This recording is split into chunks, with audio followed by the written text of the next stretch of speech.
Hey guys, it's Marty from Two Line Slot Cars, and I'm here with Greg Kessler from Velocity Slot Racing Parts. Might as well get a plug in, Greg, right? Yeah. Greg is here we're going to walk through, this is the 2025 NSR Eastern Nationals that will be hosted by Cloverleaf Racing and Professor Motor and NSR in Michigan in November, late November, the weekend before Thanksgiving. And so we're gonna kind of walk through the rules. And I thought, who better than Greg, who I know knows the rules inside and out and upside down. And when I was thinking about doing this video, Greg was the first person that came to mind. I think what we really wanted to do, Greg, and you can add to this, we wanted to put a video out that people could watch before the race, we even get to the race, that would explain the rules. We could walk through and hopefully clarify some things that might be gray areas for people. And then maybe give some tips about taking a car through tech if this is your first nationals race. That was one of the things that kind of shocked me last year, being the first time through. I wasn't prepared for mentally, and it kind of threw me for a loop. But maybe we can set some expectations for people, give them some hints and tips, and say, hey, here's what you can expect, because we're hoping we get a good crowd for this race. Yep, absolutely. Yeah, I mean, tech is could be challenging for some because, I mean, Right. it is, you're doing things that you probably haven't done before in like a club race, right? Right. And I did it 5 times Yeah. each race with as many cars as I loaned out. Right. I've been through tech a lot. But it's nothing really to stress at. If you understand the rules, it can breeze right through without a Yeah. problem. So Yeah. Now the rules are out there for people to download at Home Racing World. You can go to Cloverleaf Racing's website and go to like the events tab, and on there'll be a link to Home Racing World, the forum where they've got them posted. But if you just do a search for NSR Eastern Nationals, you should be able to find that link on the Home Racing World forum. So they're easy to find, but you'd be surprised the number of people don't look at the rules until they get there, which is right. crazy to think. But I guess let's start at the beginning. What should we cover, and we'll go from there. Yeah, like first thing is, when you're thinking of coming to the event, it's like, what car are you going to run? There's 2 classes that he runs. Used to be 3, but we got 2 classes, GT and vintage. In those, he has them listed which cars are eligible, but also you could go to NSR's website and they have what are the GT cars and what Right. are their vintage cars in all their iterations. There's multiple paint schemes, so finding a car for either class is going to be very easy with as many NSR cars that are out there. And since they've been around and they really don't change their cars, you'll have cars that are kind of like an older generation, and then you'll have cars that are a newer generation, especially on the GT side. Yeah. The GT side is all an evolution of cars where you have one car has a drop guide. That is a legal car. Right. And then this is the C7 Corvette. C7. Yeah. Yep. And then you have the Mercedes GT, which does not have the drop guide. This is also a legal car. So if you get a car and you see that it has the drop guide, don't worry, both are legal. This is the Mercedes GT car. Yeah. So, but the vintage cars never got into their drop guide era of chassis making. Right. So, not that I've seen drop guide cars run fast on for these classes. So it's not that it's a complete disadvantage. I think the Audi R8 runs a drop guide. The C6 and C7 Corvettes are Right. drop guides. The BMW, the Porsche 997, those are all your kind of, and I think the Aston Martin was like the last one of the drop guide era. So, Yeah. but But yeah, no those are Moslers. legal. No Moslers. No Moslers. That'd be very clear Not for really a people. GT. Yep. Yeah, it's not really a GT. It's not really an LMP. It's its own No, class. it's its own class. So yeah, So, it's right so that's there at kind of, number 3 on the list. No Moslers. yes. The car was designed so well that if it was allowed, you would see pretty much the top 2 heats would probably all be mostly Moslers. Yeah. So, Yeah. yep. And that kind of takes the fun out of it when it's all the same car. But we'll probably already Mm-hmm. see that in the GT class. Yeah, the GT and also the vintage, just Yeah. like any brand out there, when they create a class of cars, um, there is one that everybody kind of gravitates to that can figure out a little better, easier to set up in general, and you get better results. That's with any brand, any series of car they make. So, Right. except for the scale auto hypercars. Right. But that's another topic. Yeah, that's whole different race. And then I think rule number 4 is cars must have all NSR original unmodified parts, except as noted below. Yes. And then there's a whole list of rules. But from a race standpoint, this is not a lot of rules. It's pretty basic, I think. It is pretty simple. Yeah, it is very simple. There's like, when I compare these rules to like what I ran in the WRE was probably the simplest rule set you could have for a major race, because they really restricted almost everything you could use. Right. This NSR race really allows you to use, again, any NSR part. As long as you're buying NSR parts, it is practically legal for this race. It's hard to go wrong as long as you stick to the brand on any part. Okay. Well, the next section is body.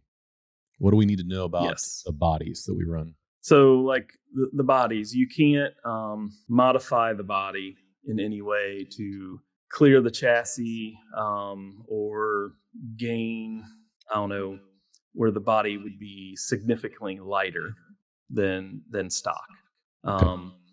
You can shave things, and what I mean by that is, a lot of the bodies, either ride on top of the chassis if it's GT, or it wraps around the chassis if it's vintage. And most people will kind of sand some things here and there, like whether it's the body or the chassis, and as long as it's like a credit card width of separation, especially when the body goes over the chassis or around the chassis. And I'll show an example here. This is a 908, and the body wraps around the chassis. Right. Go back to the Mercedes, and you don't even see the body because the body rides top of the chassis. Gotcha. So as far as like modifying, like you get around the diffuser area, again, you can kind of take your sandpaper, and it's kind of hard because it's black, right? Yeah. We get a closer shot here, but the body wraps around that diffuser, and most guys will try to get some better clearance. You just can't go hacking away at the body to get that clearance. Yeah. So really, it's about like removing any kind of flashing or from the manufacturing process, right? It's just cleaning that up is really the only thing allowed. Yes. That's pretty easy to stay within that rule. Yep. And then you either have, it talks about, you can run a realistic or fantasy. Like this is a printed car from NSR, it's painted, decorated, you buy it straight off the shelf this way. Right. I like to paint a lot of my cars, which other people do too. And this just shows a fantasy livery. In the body section, it talks about that, you've got to have, 3 numbers, thinking 3 locations. I have it on the hood in each side. Yeah. Just as it would be on a real race car. So you got to have the number in 3 sections. You can't paint like the glass dark. You know, I did paint like the sun stripe on this car across the windshield. Right. Kind of pick it up there, but you can't paint the window completely dark. And Yeah, they have to be able to see other that than there is an interior in the car. correct. And then it talks about, the rear wing in this section, that it could be, taped or glued in place, but it must remain, in the original stock position. This car here, this BMW in particular, has a very precarious wing, I'll call it. And let's see if I can get it here. This wing broke off, so, I glued it right where it touches the deck lid. So it would hold it on, at least for the start of the race. Right. Once the race starts, and this wing breaks off, you're okay to keep going. Yeah. You only need it for tech and the start of the race. After that, if you lose your wing during the race, especially in the GT, it does not matter. Yeah. So, and I think a lot of it has to do with interior modeling, right? I mean, there is some modeling aspect to this. They do. We are doing a concourse, so so that's the reason why that's they're particular about that. Yes, yeah, and you don't want cars showing up with just the body, the windshield, and stuff. It's like we're doing this one for fun, right? We all love racing these cars. You want it to look like a presentable field. Now there are things that you can omit. The wing is not one of them, but on the stock cars, again, they'll start off with mirrors.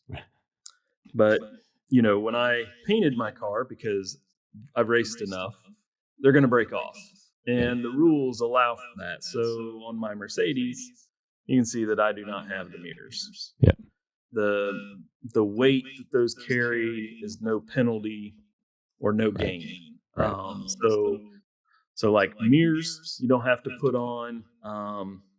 Antennas. There are antennas, that you don't have to do. And then there's, maybe some like smaller grill pieces that he'll probably.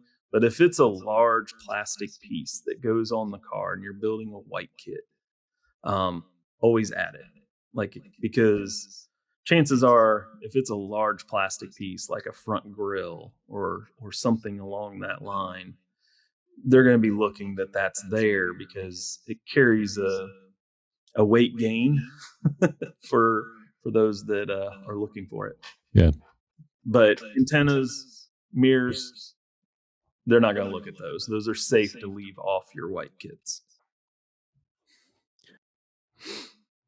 They talk about the body screws, that you're allowed to run them loose. Yes, but they require to be covered by tape based on the rules. Yep.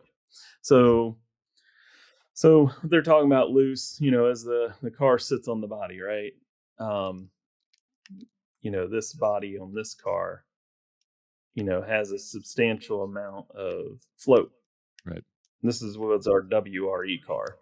I think the, resting, it's right on the chassis, but then at its maximum point, I think this car is like 3/16 off the chassis. Okay. And that's a setup thing that most guys will look for or do.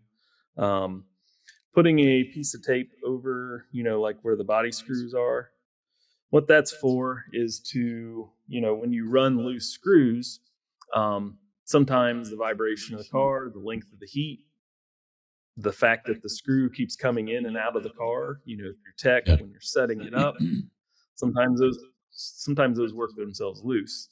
And what it is just to keep it off the track, because we run on plastic. If that screw fell down into the slot, it shorts out the lane, and typically your lane, right? Which then costs you a lap while you try to figure out what happened. Exactly. And we can run any brand of screw, correct? Yes. That is, kind of one of the areas it talks about, run any NSR part except for these listed things. And body screw, I think, is one of those. So allows some flexibility there. Some guys, again, for setup purposes, like a certain brand because it has a smooth shank on it, or Right. it has a smaller head, or any number of tricks that tuners like to Yeah. use. So it's good that they don't get too picky about the types of screws, because that usually is all over the place.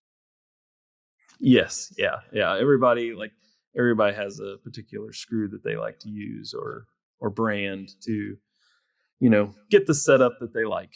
So here's two 908s. The green and black car has a stock interior. The red, white, and blue car has a Lexan interior. Both cars are legal. The stock interior car has to be painted. This one, I painted the driver black, and it's legal. You can paint the helmet, do any design. Again, that's kind of towards the if you want to do it, but it has to be painted color per the rules. Yeah. And then just one thing that you have to pay attention on when reading the rules, on line 8 in the body, it says fully stock painted interiors, or, an NSR replacement Lexan. And this one is completely black, but does not have to be painted, because, you have to pay attention to the wording of the rules. When it says or, that means it's moved on to a new requirement. Right. We'll see if that one sticks. That's right.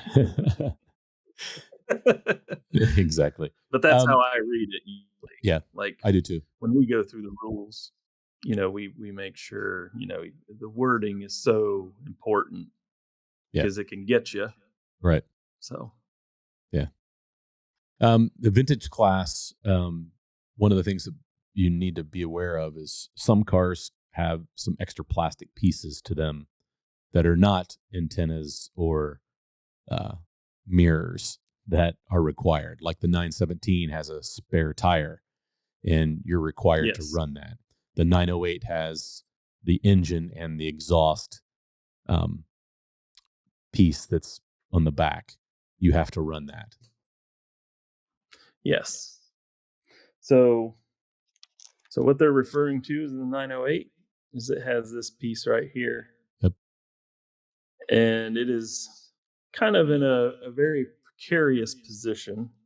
It gets broken off a lot. Right. So one thing that I've done in years past is don't put it on your car till before you go through tech. Or what I've done, and is legal, on the 908, you can take this and you can mount it upside down. So instead of the mufflers being on the bottom like this car, you can flip it around and it would be towards the top. And what that is it gets it out of the way of the cars that could potentially rear end you on the track as you're practicing, and breaking that off. Right. So and that seems to work really well, actually. Yep. But yes. I've done that with all of mine, and it does. Yeah. I work. started doing that. Yeah, I started doing that after the first year, because I saw that mine got broken off, and there's only two ways to solve that, because it's a required item. Right. Mount it upside down, or wait till right before tech, pop some super glue on it, put it right on, and you're done. Yeah. Then the 917 has a spare tire that has to be, I think it's located right in front of those, I believe, behind it. Like, you can see it. Right. So, but yeah, it carries some extra weight. Yeah, guys like to take that out because it's weight behind the axle. Yeah, I will say it puts that car at quite a disadvantage, because it's the only one, really. Yeah.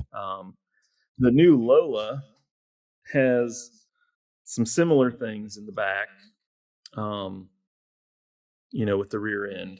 You have ones with the fenders like this one, But what NSR did was they made this whole piece a lot larger, way more durable, um, you know, than the 908, because I think Yeah. they understood that they had some fragile pieces back there. Yeah. That does bring up a question for me before we move on to the next piece, which is chassis. Some of those Lolas do not have those fenders, and some do. Mm-hmm. There's short tail and long tail. Yeah. Can you make a long tail a short tail? Would that be considered modifying the body? Okay. No. So great question. If you bought a decorated model that had the fenders, you're going to have to buy the replacement parts. I don't know the model number. We can get that, list it. And yeah, it's the only car that's going to have this. So, Gotcha. because it could be either or model, Okay. there's two Right. different models there.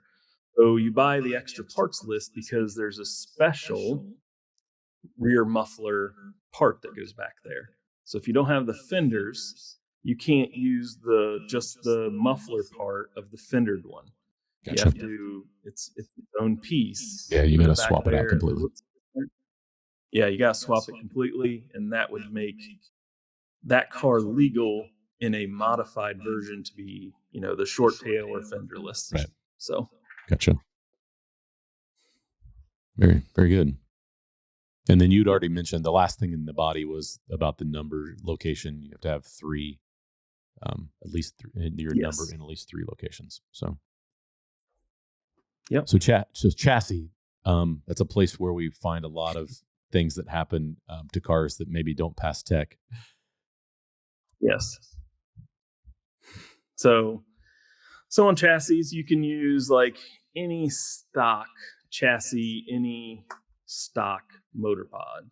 And there are multiple colors, with vintage and GT. On GT, you're going to have like the cars that have three things going on, where you could have, they offer different color options for the guide, drop arm.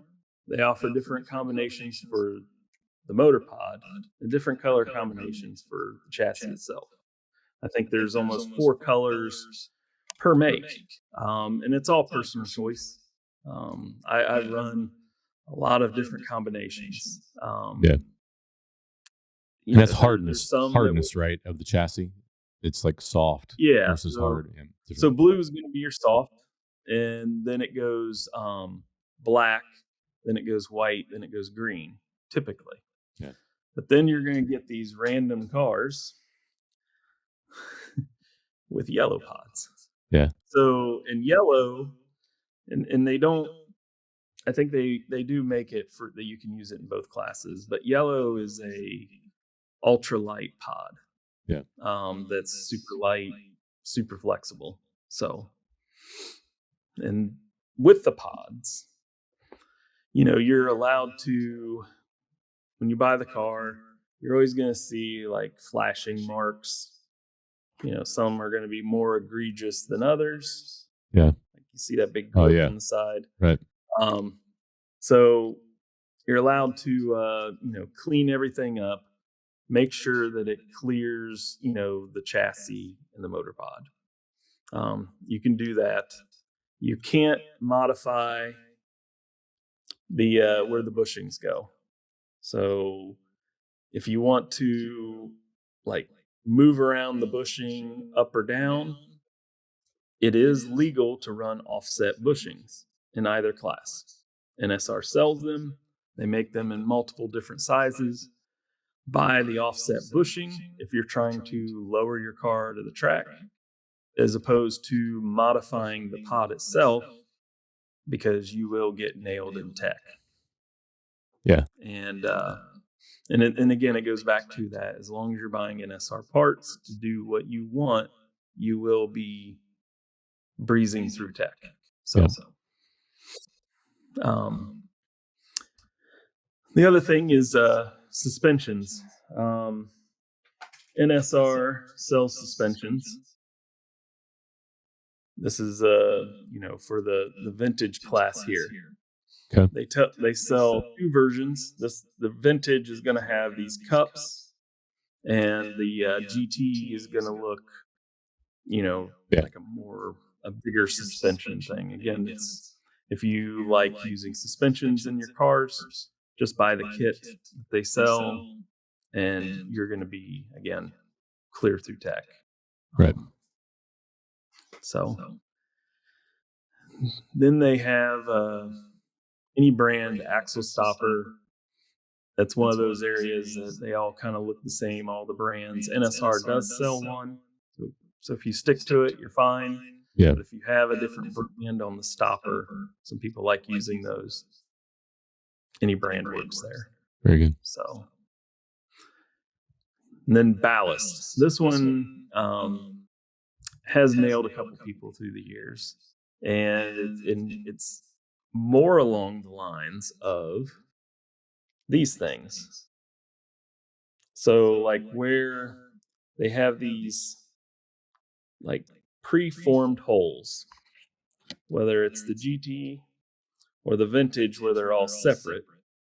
One thing that has got people, you're trying to add ballast to your car. Professor Motor sells the round weights that fit perfectly in those. But some people want to use like a sheet of lead in that area. So what they do is they take their grinder and they grind those little holes down flat. They can put a piece of sheet weight there, and that will have you failing tech. Right. Because that is modifying the pod. That's right. Yes, because you're removing plastic, you're creating a flat area. But the easiest thing is Professor Motor sells the perfect weight to fit in those areas. Yeah. Or what I've done in the past is just use tungsten putty. Yeah. It forms around the holes. It's real easy to work with. They sell it everywhere from Amazon to your hobby store to really anywhere. So yeah, you can even find it at Hobby Lobby in the Pinewood Derby section. Yes, yeah, easily available, easy to find, to add weight to your car to help whatever setup you're looking for and to achieve. And the nice thing about tungsten putty over sheet weight is you can attach really small increments of weight very easily and add it to the where you already have it placed, or get it into a real small area, because every quarter-inch turn of the screw affects the car. Well, every little ounce of weight helps in different areas, so you can get real technical with it. They also mentioned that the pod screws, any NSR brand motor pod to chassis screws may be used, but only in stock locations. So you cannot modify the pod or chassis to move those screws around anywhere. That's just a there's 3 locations. There's the stock pod screws that have the Phillips head that we all like using, and then they have the motor screws that are a flat head, which no one really likes using, but they do work very well. Yeah. The racing screws.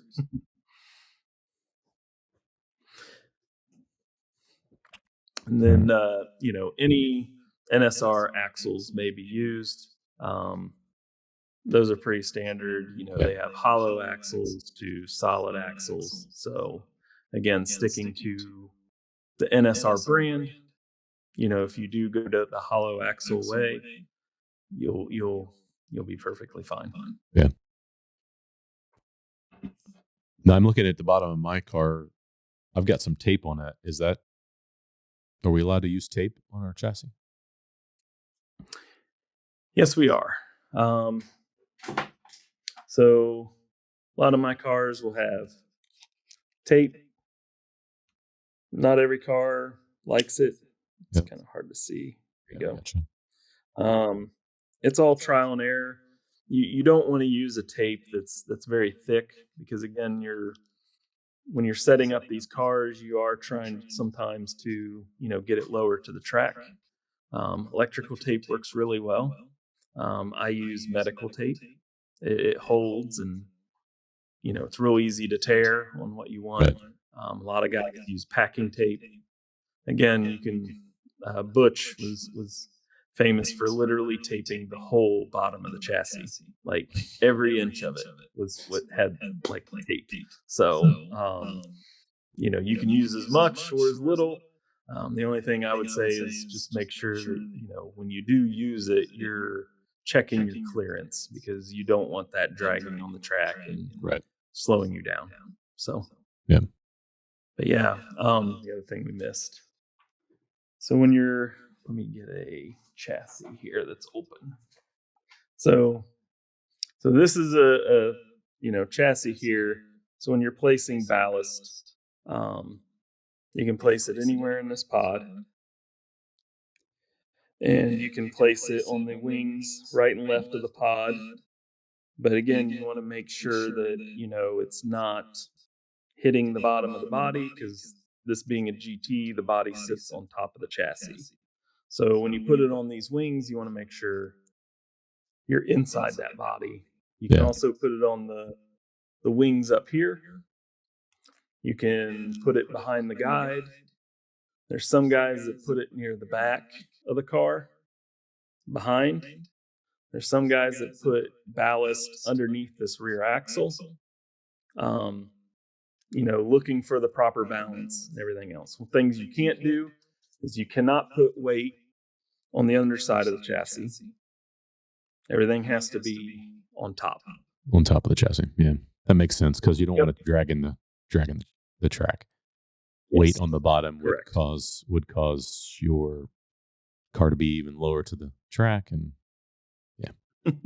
Well, we don't want some chassis weight scraping. will, no, and some weight, carry metal properties, and you touch two rails, doesn't end well on a lot of things. So then the other thing is you can't, like if you're using sheet weight, you cannot, I think there was some people that liked to use axles I saw in the past as weight. You cannot use that because it has strength properties to it. Right.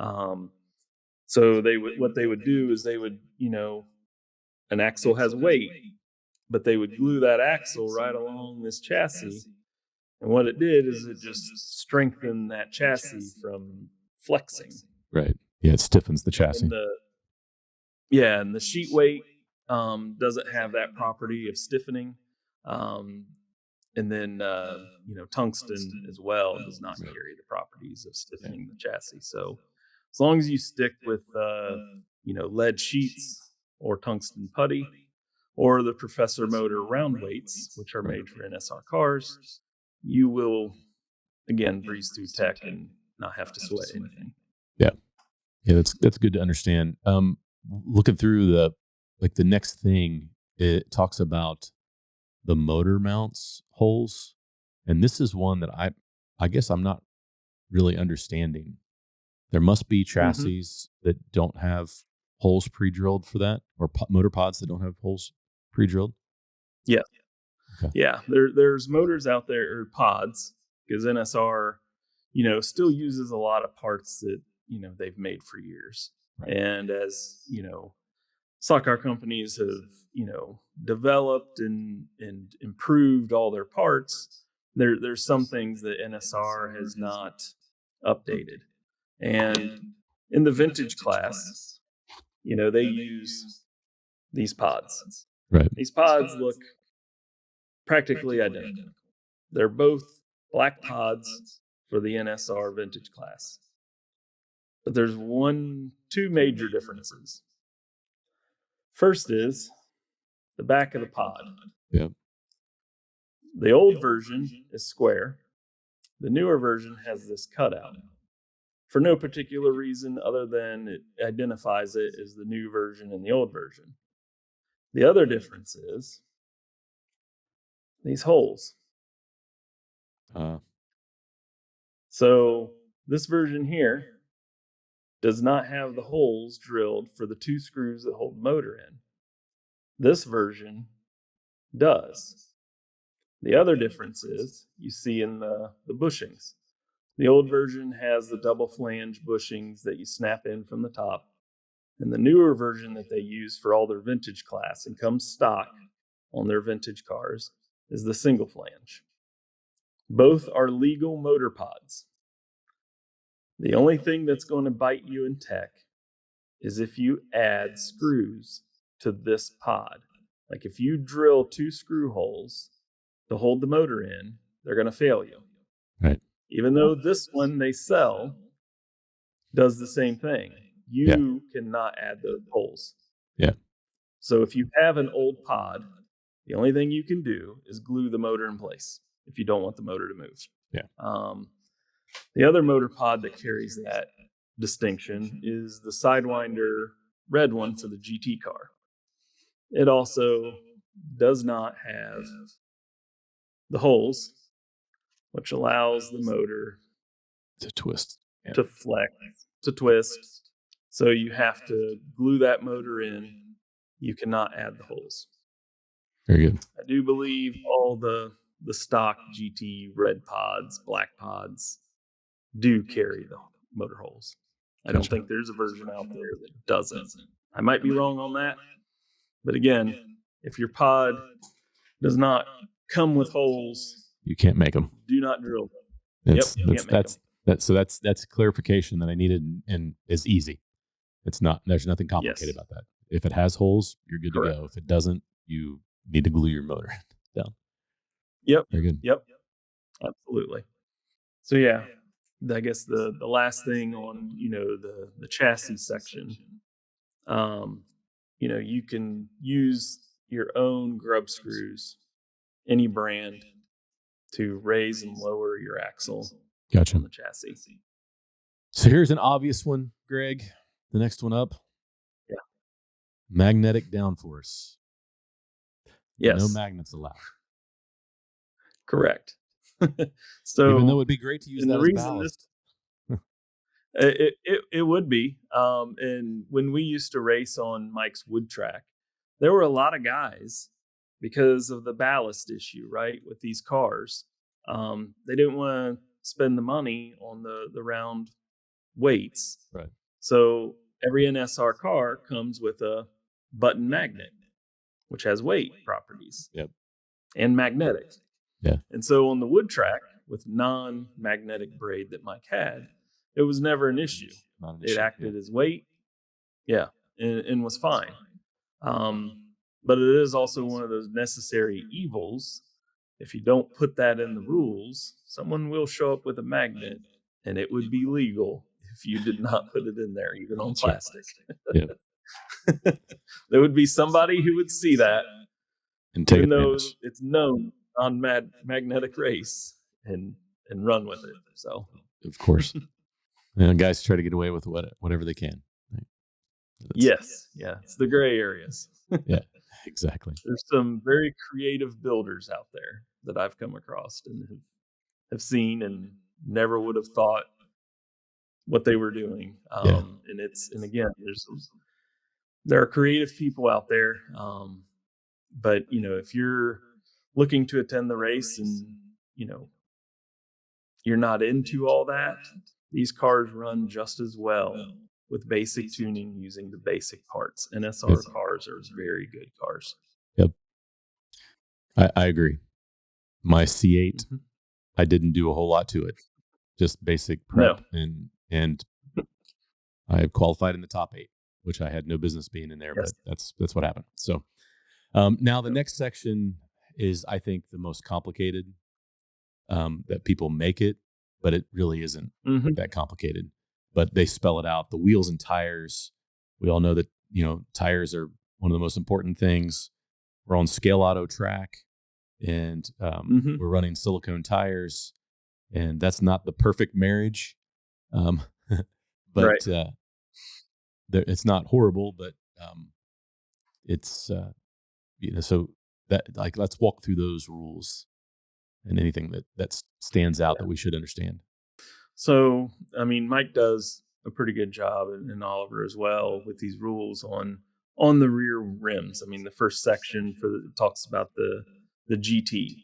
I think depending on what car you bought, they all came out in different times. So I think most of the GT cars have the 17-inch rims, Right. but there might be some that sold in the past that had the 16. So what Mike did was he just listed off in the next 6 sections the specific model numbers that you can buy. And as long as you stick to those, you will be legal. Or you had just use the rims that's legal on the car, or came with the car if you bought it. Again, you won't run into any issues with those, especially for the GT. There's a lot of options, there. Right. So, yeah, and I mean, I think that's the point to make is, I mean, these wheels that NSR makes are good, so it's not like you have to go to a different brand or try to sneak something in. What came on your car are good. So don't make it harder than it needs to be. I think that's the lesson. Yes, I think your car. I know my car, and I know Josh, who finished third in the main heat. I think Steve's car as well. All had the rims that came with the car. Yep. So it's not like you've got to buy the other model numbers listed on the sheet that Mike hands out for the rules. You can use NSR as a brand that puts amazing rims, box stock, on their cars. Yep. Aluminum rims all the way around. Yep. I agree. Yeah, yeah.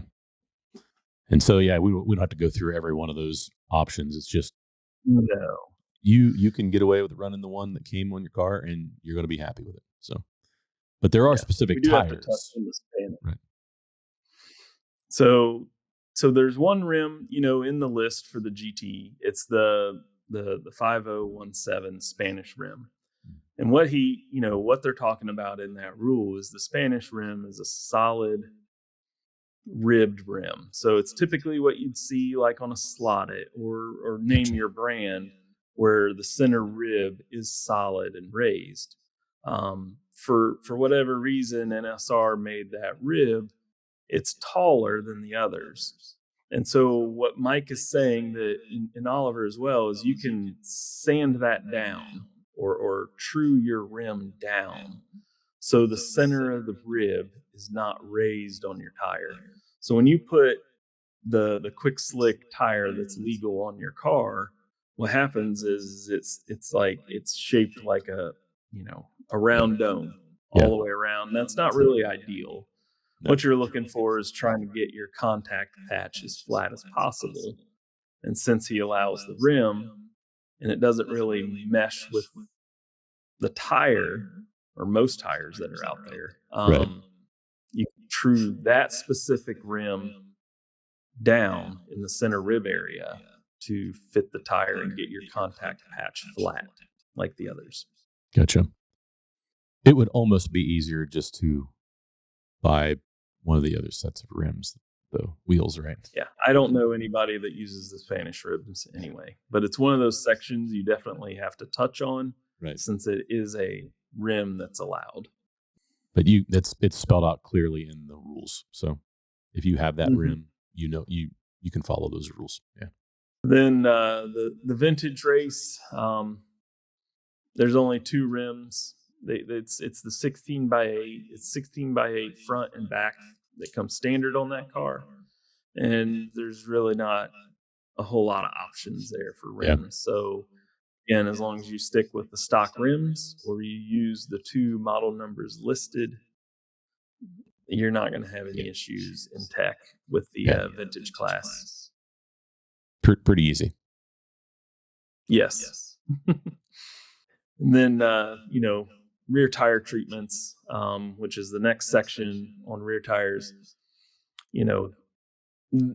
No tire treatment is allowed. There's only one tire cleaning method that Cloverleaf will allow. They will have lint rollers, all around the track for you to use, or you can go to Kroger or really any store and get a lint roller. Amazon sells multiple different brands.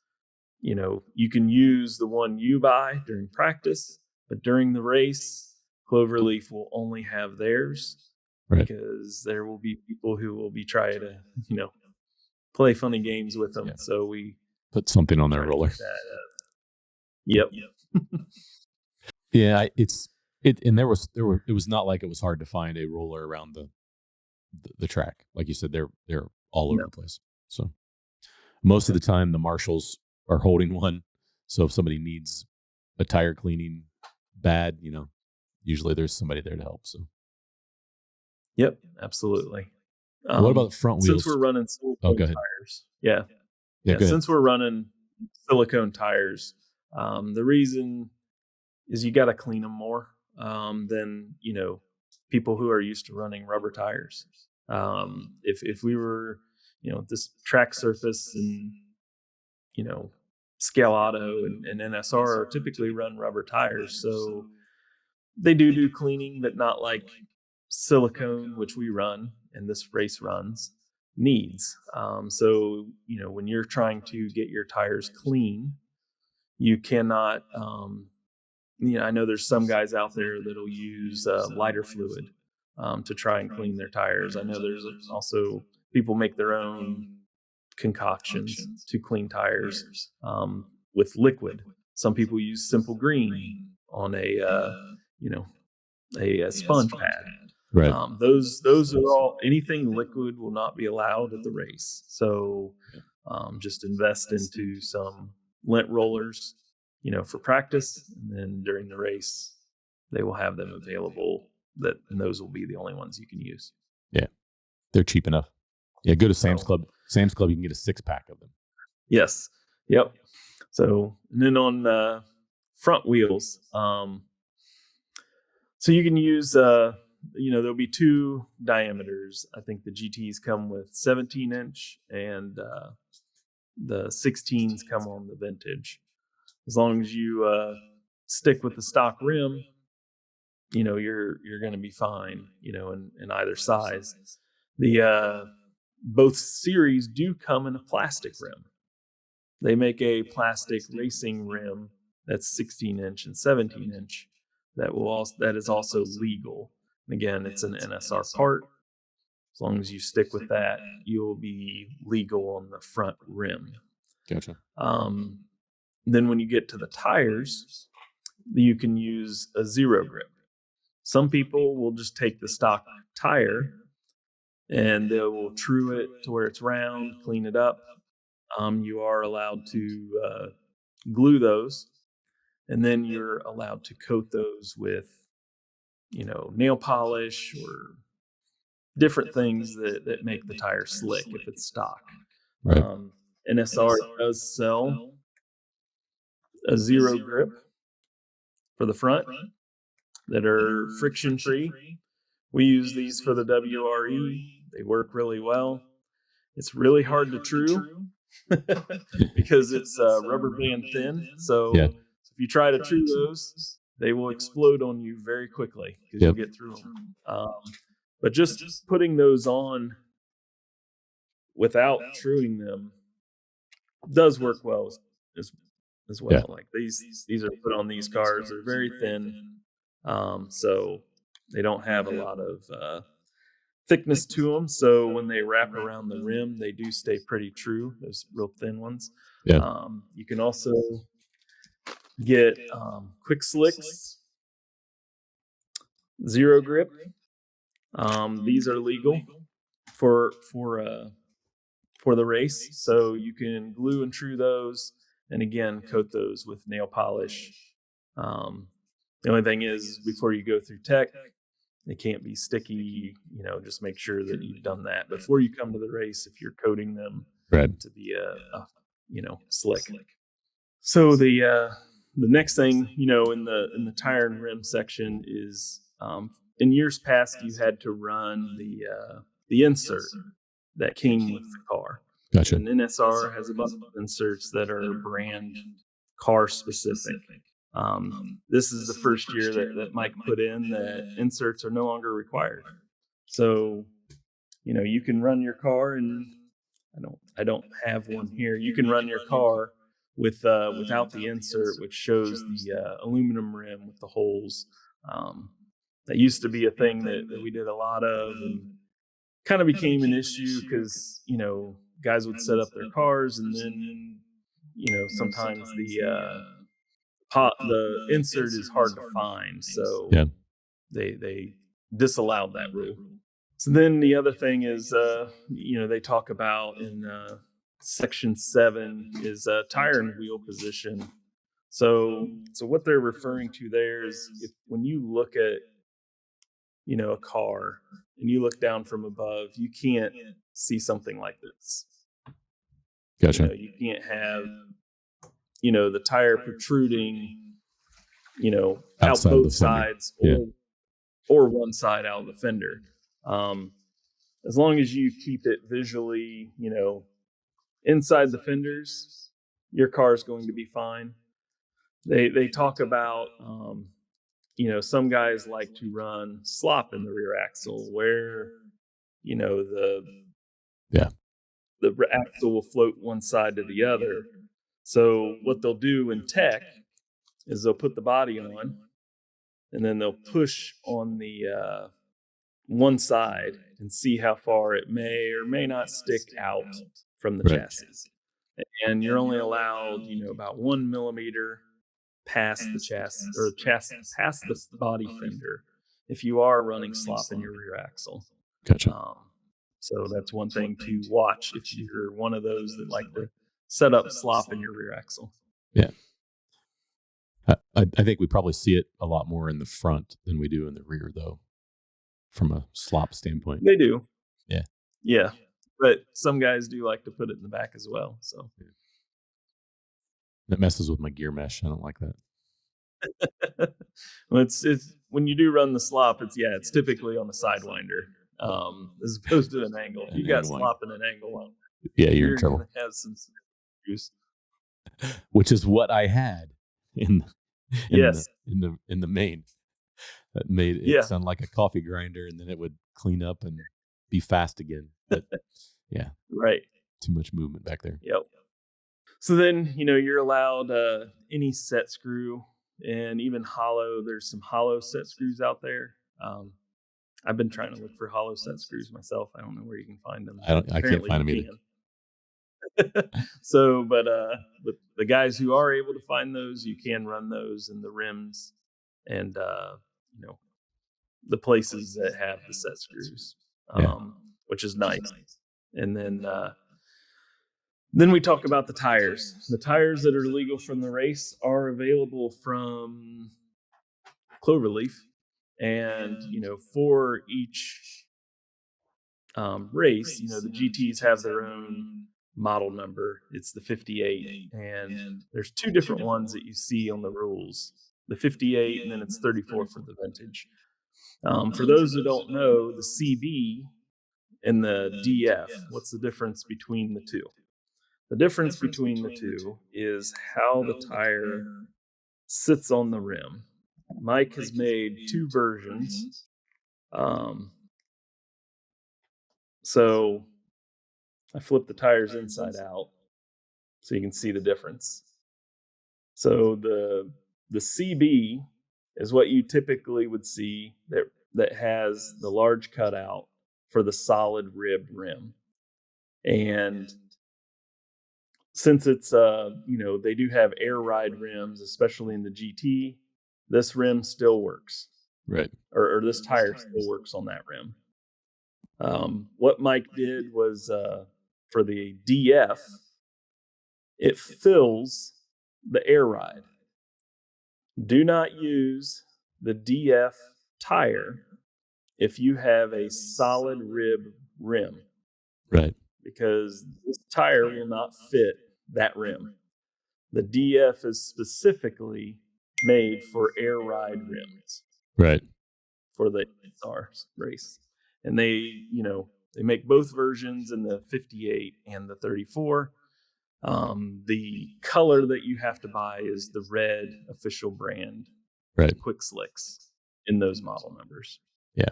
So that's it mentions handout, but they actually don't hand out tires at the event. You need to buy them. They'll have them for sale at the event, but you need to, you can get them early if you want to do some testing. So Yep. So it talks about, handing those out. They do hand out, I forget the number, but I think it's like 2 sets for each class. So when you do get there, you do get 2 free sets for each class. Oh, okay. But you can do, you can buy them right now. They're available, and you can also purchase them at, additional sets at the race Gotcha. as well. Well, we're down to the last two sections, and I know this has become a lengthy video, but I mean, there's a lot to go through, and this Yes. is pretty simple rule set. So I couldn't imagine what this video would be like if we were going through some of the other rule sets I've read through. It was crazy. So, guide flags, Yes. braid, shims is the next section. Yep. So it is, pretty simple. Any brand NSR guide flag. They make multiple different sizes. You know, they come 2 different ways now. So their guide flags used to be white forever. Yeah. They had these white ones, but here recently they now have a black version of each model number. Wow. So, and then the thing is that, this is a wood guide, which, be careful running the wood guide on the scale auto track. Yep. There are some clearance issues sometimes. I didn't really have too many issues. Some guys like running the thinner braid or the thinner guides, the racing guides. Yeah. You know, so I think all my cars, let's see here.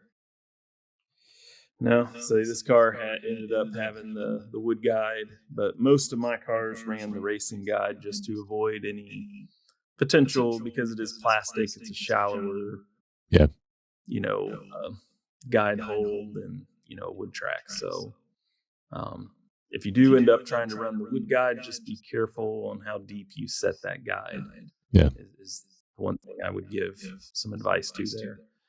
You find out Braid, real quick. It clicks if you're too deep. yeah, it'll tell you real quick. And It'll be that's, clicking. The nice thing is, when it's clicking, I have electric track at home, so when I get clicking, because there's spaces in between, like the way they made the mold, you'll end up with catch points, and your car will do a front somersault. Where this Yep. track won't do that, but it'll tell you that it's dragging. Yeah, for sure. So yeah, you can run any side, any braid, any wire, because the way it's worded there, it's one of those things you have to be careful when you're reading these rules. It starts a section off, any braid or any brand of braid, and then it just says wire and shims. But the any brand also, ties those two in. You can run any brand wire. You can run any brand shims that do lower that guide from the chassis. Yeah. And yeah, pretty clear. It's easy. Yep. We don't have a lot of choices when it comes to the vintage motors that we can run. Those are all sidewinders. And Yep. so you have 2 Shark motors, which are really the same. One's just a newer version of the other, I believe. Yes. Yeah, those motors are, pink label. They'll say Shark 21.5. They distinguish them with the colored label, or the color on the label. So what I'll say is, when you're going through tech, make sure that you have this wrapper on the motor. I think some guys will remove the wrapper off the bottom of the motor sometimes. But if you do that, make sure to pass tech, you still keep the wrapper on the upper part of the motor. Yeah. That just helps, avoid any confusion through tech, because when you look at a bare metal motor, it could be anything. It could be anything, right? And they don't have the proper equipment and tech to determine the windings on the the armature and all that stuff to know what motor you have. They're not going to take your word for it, and they will send you back, and you've got to tear that motor out or run another car. So just make sure that when you set these up, keep the label on the motor at least inside the car. Yeah. And that works for the And GTs as well. I mean, it's the yes, same rule, but you've got a few more options when it comes to multiple the GT. motors. Yeah. Yeah. So going to the colors, the 25, whether it's the long can or the short can, come with a blue label. Yeah. And those are 25K motors. They allow the orange one that you'll find online. So it's the 19.5, and then the one that comes stock in the car is a pink label again, just like the vintage. So, and those are your 4 motors that you can use, Right. for the GT class. Yeah. Again, as long as they're on that list, it's pretty easy. Got the label on them. Yes. You're good to go. Yeah, the biggest piece of advice I could give you to avoid any headache going through tech is keep the label on the motor, at least inside the car. Because the minute that motor loses its label, it loses its ability to easily be identified for those in tech and those running the race. Because if it doesn't have the label on it, they will immediately assume it's illegal. So don't even try to write what it is on that motor. They will fail you right away. And the label's there'll important. be no question. Yes, is very important. Yeah. Okay, we're down to the last few things. Lube. I mean, it's lube. Yeah, pretty easy to talk about. Lube. Yeah, it's one of those things. You add it to the bushings, you add it to your gearing, you add it to different moving parts in your car. And do that when you're in practice. Do that before you go into tech. Once you go through tech, what you can expect at this race is you will remove the body off the chassis of the car, and they have trays there. So you pull the 2 screws out, you flip the body over, you have the chassis, there with the 2 screws, and you present the car. What they're going to do in there is they're going to, make sure that everything is legal. After it goes through that point and you put the body back on the car, you cannot do any of the lubrication. So make sure you do that before tech, and that's what they're talking about. They don't want you adding things, even though it could be very innocent, after it goes through tech, because the car does go into impound and you will not get it back until after the race. Yep. Yeah, you won't see it again until it's time for you to be in your heat. Yeah. Yes. Yep. Where does braid juice fall into that? That is before tech. It's before as well. Mm-hmm. So you no do braid not juice. use it during the race. Yeah. Good. No braid juice during the race. We kind of had that issue during the last race where, being an endurance race, I think it was kind of a lesson learned. It's a little different because your car's on the track a lot longer. This event is still a sprint race kind of setup, even though the heats are, pretty long themselves, longer than your typical maybe club heat race. You're not going to need to add braid juice, or you shouldn't, during the race, and there's no time to anyway. No. So make sure you get all of that lubrication, bearings done, your any moving parts that you put it on, get all your grease into your gear mesh, get all that through, get it run, get the braid juice on the braids, get it, make sure it's dry, um, before it goes through tech. Do all that before then, and you won't have any issues. Yeah. Well, there's lots of rules when it comes to gearing, but not here. Yes. This is pretty simple. No. Yeah, it's wide open, which is nice. There's guys that use a lot of different methods to achieve speed during the race, um, or you just run the stock gearing. There's I don't know. I think your car might have been the closest to stock gearing out of all of them Yeah. that ran in that final. Because I think maybe you only changed maybe the pinion, if that. I can't remember. No, I ran the stock gearing. Yeah. I was So still confused on what I was scared. The car was good, and in yeah, practice, and I was scared to make any changes. So I'm like, I'm just going to live with what it is. And on that yep, track, the stock gearing was pretty good. And yeah, but in the yeah. rules it So says any NSR brand gears and pinions are allowed. So you can play with your gear ratios as long as you're using NSR mhm. gears. So Yep, yeah. NSR pinions are pretty easily identifiable. Like slot it. Their pinions are pretty much the whole pinion itself.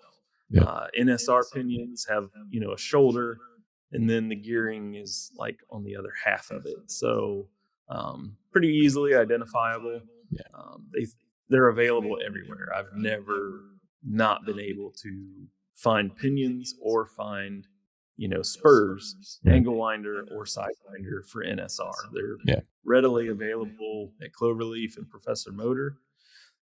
They have multiple different versions. They have a nylon spur and they have a metal spur.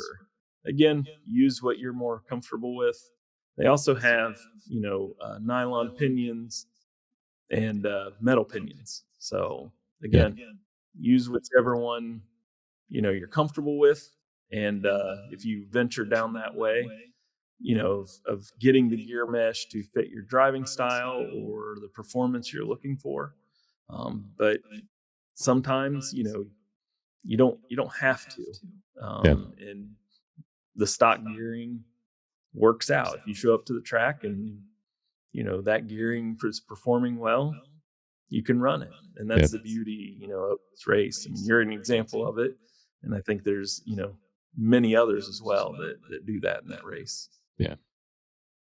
But you're welcome to play with it too. So that's the nice. So many Yes. other rules we've seen where you can change the pinion but not the spur, or you can change the spur but not the pinion, and there's Yep. some limitations, and this one's wide open. So, Hmm. and the last one's optional. Yeah. Yeah. You don't even really have to worry about it if you don't want to. Yeah, And that's lighting.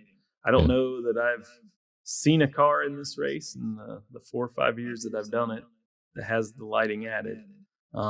If you like the effect of it, feel free to. I think yeah, there's multiple different brands of lighting kits out there. NSR sells their own version of lighting that they started this year, and I think I do believe, yeah, it's any lighting kit. So he yeah. didn't limit it to the NSR brand Okay. lighting kit. Yeah, So I don't think it's a rule many are going to go down. So don't feel that you need to. But if you're one of those that are there to have fun and you like the effect, have at it. I Make your probably will. car look cool going on. Yeah, I will probably have a car that has lighting. Nice. Yeah, you know a little bit about that car because I think you built it. Yeah. Gotcha. Yeah. That's Yeah. right. So a lot of the WRE cars that we ran had the new NSR light kit. The first version that they came out with, and I think they've done a good job cleaning up Yeah, everything.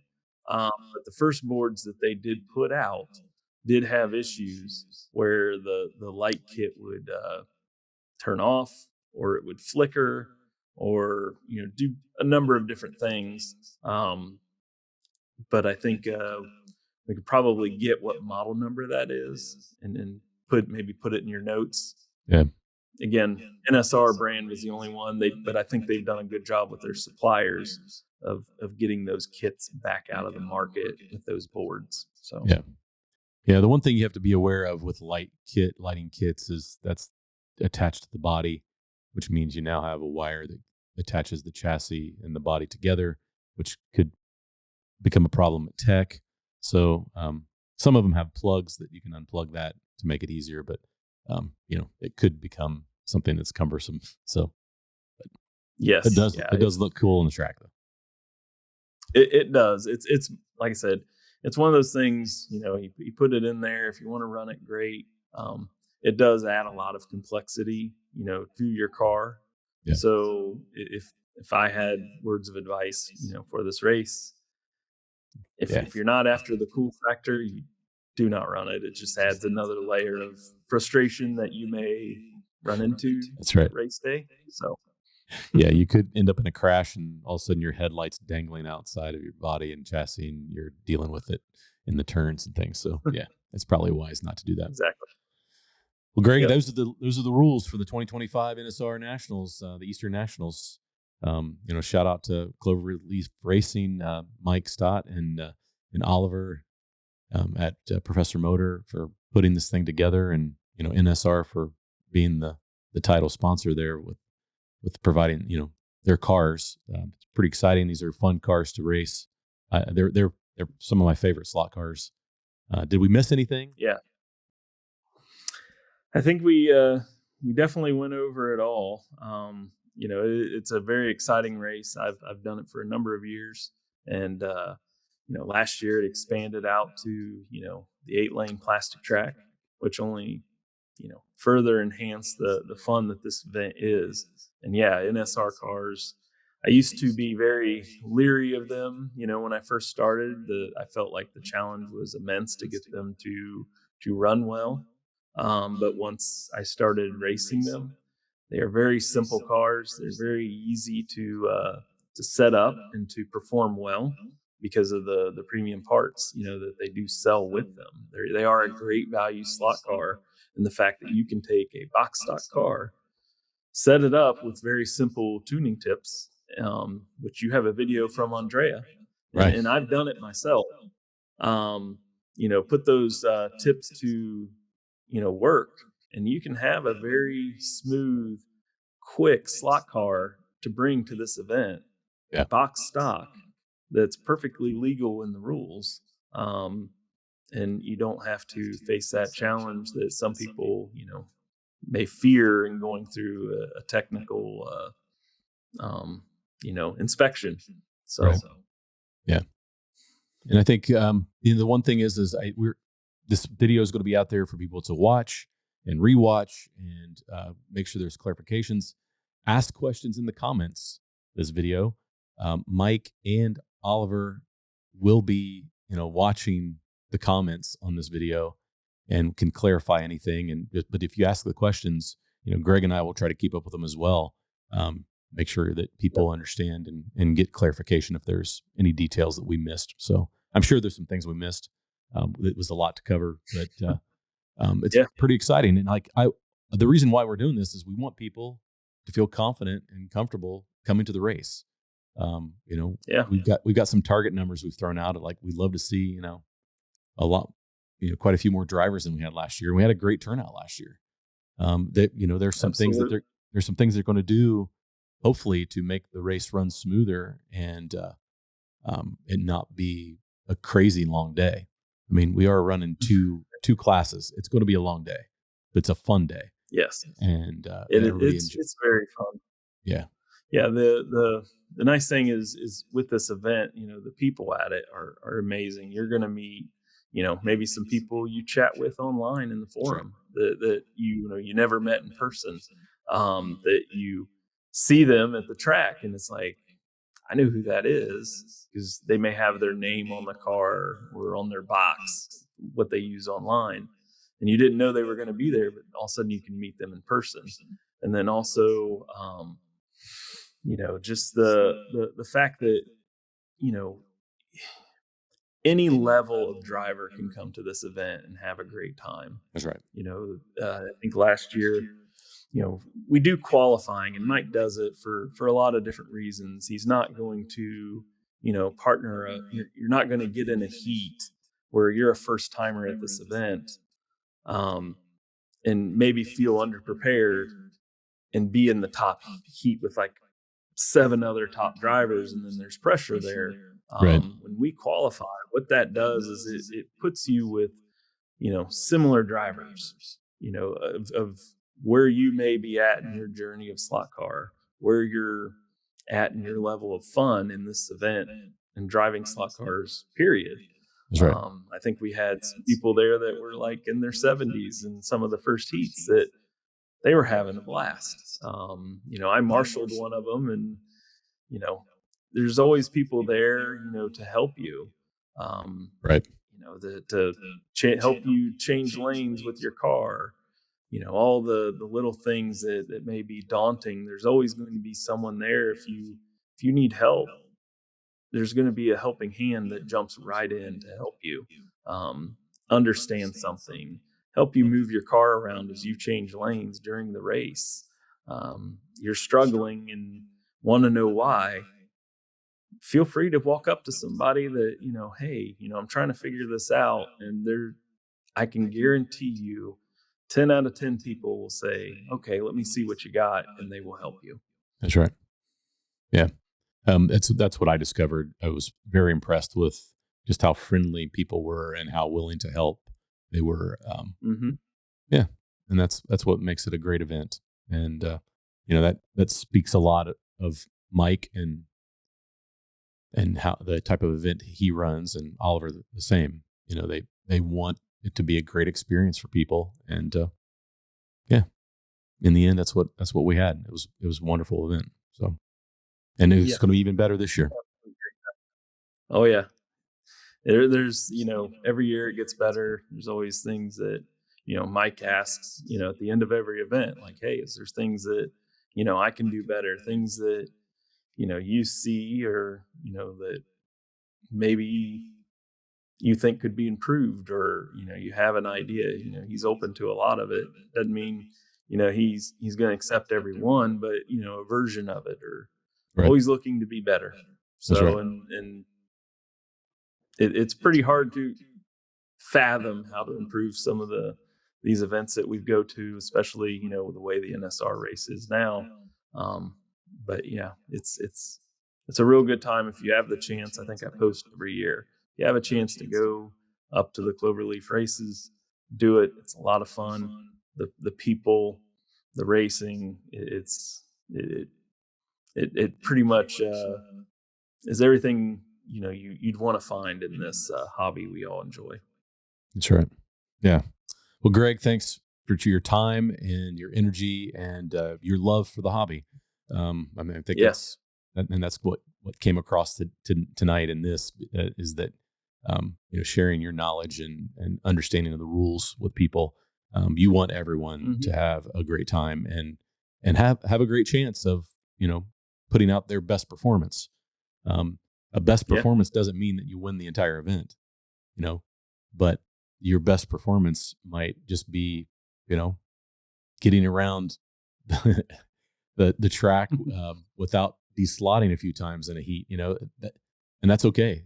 Set goals and have fun, and I think that's what'll make the event even better. So, ask your questions in the comments, and I don't know. We may have a couple of other videos between now and the time the race comes out, so we'll see what happens. But Greg, thanks, appreciate it.